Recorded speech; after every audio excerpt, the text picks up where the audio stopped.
X ray के लिए, जांचों के लिए कोई इंतजाम नहीं सरकार के पास। सरकार क्या व्यवस्था नहीं कर सकती लाश को ले जाने के लिए? हम अपने अस्पतालों को नहीं सुधार पाए। आप किसी अस्पताल में चले जाइए, पीएससी, सीएससी, जिला अस्पताल, मेडिकल कॉलेज, सब में हाथ खड़े कर दिए डॉक्टरों ने। ये सरकार बताए कि इन्होंने मशीनें कितनी खरीद करके डॉक्टर्स को दी। ये खुद माननीय मंत्री बन गए हैं छापामार मंत्री। क्यों डिप्टी सीएम को नहीं बजट दे रहे हैं? और हो सकता है डिप्टी सीएम को बजट इसलिए नहीं दे रहे हैं अध्यक्ष महोदय, क्योंकि उन्होंने 2 मंत्रियों को बेरोजगार कर दिया। पहले तो एम्बुलेंस नहीं आ रही है। एम्बुलेंस अगर आ भी जाए तो अस्पताल पहुंच करके इलाज नहीं है वहां पर, क्योंकि पर्याप्त डॉक्टर नहीं है। डॉक्टर किस समय आएंगे ये भी जानकारी नहीं है। अगर इलाज के लिए डॉक्टर मिल गए, पर्चा बन गया, देख लिया डॉक्टर ने, तो जांच के लिए कहां जाए? और बिना जांच के क्या इलाज होगा? अगर उसकी जांच नहीं होगी तो इलाज क्या होगा? एक्सरे के लिए, जांचों के लिए कोई इंतजाम नहीं सरकार के पास। और फिर दवाई का जहां संकट है, बड़े पैमाने पर संकट है, और इधर जो खबरें आई हैं अखबारों की, मैं जिक्र नहीं करना चाहता हूं, लेकिन फिर भी जो जानकारियां मिली हैं, हमारे लोग मौके पर पहुंचे हैं। अगर परिवार का सदस्य को इलाज नहीं मिल पाया, मृत्यु हो गई, तो कई ऐसी सूचनाएं हैं जहां पर मोटरसाइकिल पर, अपने कंधों पर अपने परिवार के सदस्य को गांव तक लेकर के गए हैं। सरकार क्या व्यवस्था नहीं कर सकती लाश को ले जाने के लिए? और अगर अस्पताल में मरीज आ रहा है तो स्ट्रेचर नहीं है। सबसे बेसिक चीज एम्बुलेंस, फिर अस्पताल पहुंच करके स्ट्रेचर्स, और किस विभाग में जाकर के इलाज हो वो, और उसके बाद जांचें। इस सरकार ने, जो अपने आप को दावा करती कि डबल इंजन की सरकार है, और पता नहीं कहां से सीख करके आए कि विश्व में सबसे अच्छी योजना यही चलाते हैं। विश्व में सबसे ज्यादा पहचान इन्होंने ही बनाई है। अभी इसी सदन में माननीय मंत्री जी कह रहे थे कि विश्व की सबसे बड़ी योजना पानी की उत्तर प्रदेश में चल रही है, या देश में चल रही सबसे बड़ी योजना है विश्व की। और विश्व की क्यों नहीं होगी? विश्व के यहां पाइप वाटर सप्लाई कब शुरू हो गया था? किस जमाने में पाइप वाटर सप्लाई था? और हर योजना इनकी विश्व वाली है। कोरोना के बाद और कोरोना के समय पर जो देखा है लोगों ने, आज भी भूला नहीं जा सकता। सरकारी अस्पताल में जाने के बाद जो दुर्दशा कोरोना में हुई, हम अपने अस्पतालों को नहीं सुधार पाए। आप किसी अस्पताल में चले जाइए, पीएससी, सीएससी, जिला अस्पताल, मेडिकल कॉलेज, सब में हाथ खड़े कर दिए डॉक्टरों ने। मैं खुद मौके पर गया हूं। जिस समय कन्नौज का मेडिकल कॉलेज बन रहा था, मैंने कोशिश की कि सबसे बेहतरीन मेडिकल कॉलेज बने।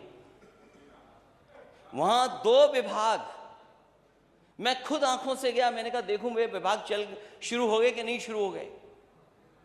जैसे ही मैं विभागों की तरफ बढ़ा तो मैंने कुत्ते ही कुत्ते देखे वहां पर। 1 2 नहीं, 10 12 कुत्ते घूम रहे हैं।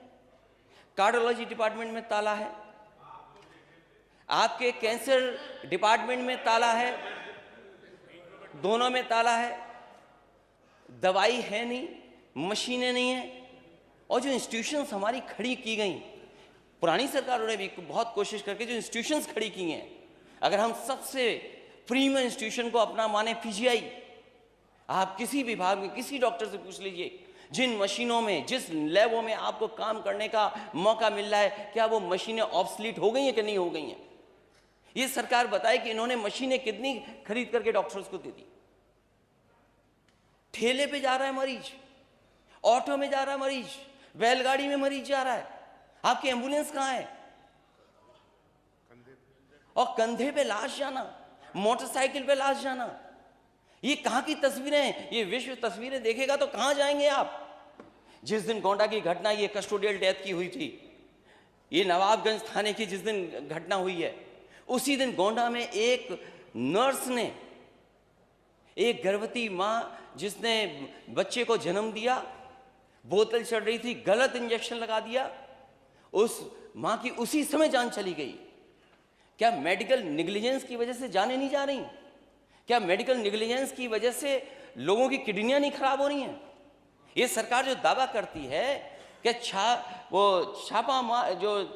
झोला छाप जो डॉक्टर हैं, झोला छाप डॉक्टरों की नहीं दवाई चलने देंगे। ये खुद माननीय मंत्री बन गए हैं छापामार मंत्री। इनके छापों का असर क्या है?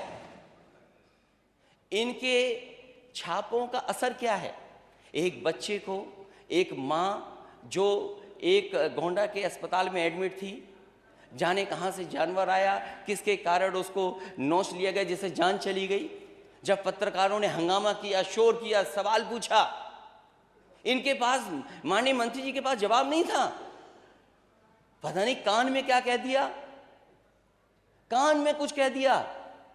ये कान वाला इलाज क्या है आपका कि पत्रकारों ने उसके बाद सवाल नहीं पूछा आपसे? ये कान वाला इलाज क्या किया आपने?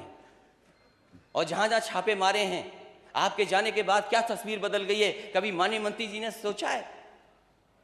एक जानकारी मुझे मिली, मैंने एक सीएससी की तस्वीर लगा दी और कहा कि देखिए एम्बुलेंस बंद पड़ी है, पानी भरा हुआ है, डॉक्टर है नहीं, मरीज इंतजार कर रहे हैं, डॉक्टर आए नहीं है, दवा नहीं है। क्योंकि माननीय मंत्री जी डिजिटली बहुत स्मार्ट बन रहे हैं आजकल। उन्होंने तुरंत अपने अधिकारियों को खड़खड़ाया होगा। वहां के अधिकारी गए, पूरा का पूरा सफाई कर दी और तस्वीर लगा दी इन्होंने कि मैं, जो पूर्व मुख्यमंत्री, वो झूठ बोल रहे हैं, सत्य नहीं बोल रहे हैं। लेकिन मैं धन्यवाद देना चाहता हूं, भारतीय जनता पार्टी का ही वो चैनल है, उसने माननीय मंत्री जी की पोल खोल दी। हमारी तरफ से कोई असत्य बात नहीं थी। अगर कोई सच छिपा रहा था तो सरकार सच छिपा रही थी। और फिर मैं माननीय मंत्री जी से कहूंगा, जितने काम उस सीएससी में, क्या आपकी सफाई से वहां लिफ्ट चल गई थी क्या? और जो काउंसिल, जो नेशनल मेडिकल काउंसिल है, उसके मानक हैं, उसका एक अपना प्रोसीजर है। ये सरकार दावा कर रही है कि हमने मेडिकल कॉलेज बहुत बना दिए। आजादी के बाद जितने मेडिकल कॉलेज बनाए सबकी सूची जारी कर देते हैं ये लोग। और शायद अध्यक्ष महोदय, हमारे पार्लियामेंट मिनिस्टर जो बैठे हैं वो जानते होंगे, शाहजहांपुर का, इनके जिले का सबसे पहले अगर किसी ने मेडिकल कॉलेज का शिलान्यास किया था तो मैं गया था। और उस समय के स्वास्थ्य मंत्री नड्डा जी गए थे कि नहीं गए थे? वो योजना दिल्ली की थी कि जिला अस्पतालों को कैसे मेडिकल कॉलेज को बनाया जाए।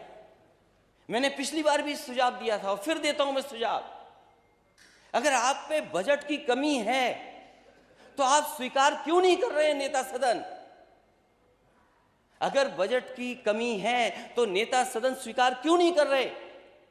और नेता सदन को बजट देना चाहिए अपने डिप्टी सीएम को। क्यों डिप्टी सीएम को नहीं बजट दे रहे हैं?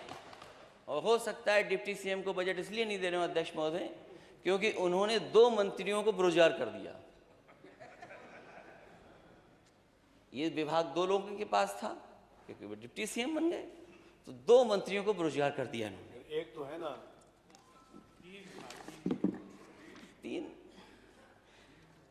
2 बेरोजगार हो गए ना। जो नहीं समझ पा रहा है, वो, जिसके दिल पे कुछ गुजर रहा होगा वही जान रहा होगा कि 2 चले गए।